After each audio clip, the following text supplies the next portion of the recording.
জমিদার বাড়ির নীরব আর্তনাদ। গ্রামের শেষ প্রান্তে শাল পলাশে ঢাকা পথের শেষে দাঁড়িয়েছিল এক বিশাল জমিদার বাড়ি। লোকেরা একে ডাকত নীরব বাড়ি, কারণ দিনের বেলাতেও সেখানে পাখি বসত না, আর সন্ধ্যা নামলেই বাতাস ভারী হয়ে উঠত। জমিদারি আমলে এই বাড়িতেই বাস করত এক মেয়ে, কমলা। সে ছিল বাড়িরই এক দূর সম্পর্কের আত্মীয়া, নির্দোষ, শান্ত, চোখে সব সময় ভয় আর নত মাথা।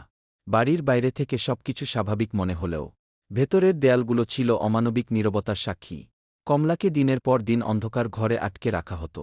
তার কান্না, তার মিনতি, সবই হারিয়ে যেত মোটা দেওয়ালের ভেতরে। রাত গভীর হলে প্রদীপের আলো নিভে যেত, আর বাড়ির ভেতরে ভেসে আসত চাপা শব্দ। কিন্তু কেউ প্রশ্ন করত না।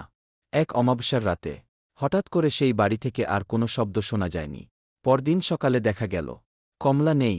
কেউ বলল সে পালিয়ে গেছে, কেউ বলল এই বাড়ি তাকে গ্রাস করেছে। কিন্তু সেদিনের পর থেকেই জমিদার বাড়ি আর আগের মতো থাকেনি। রাতে জানালার আড়ালে আলো জ্বলে উঠত, যদিও বাড়িতে কেউ থাকত না।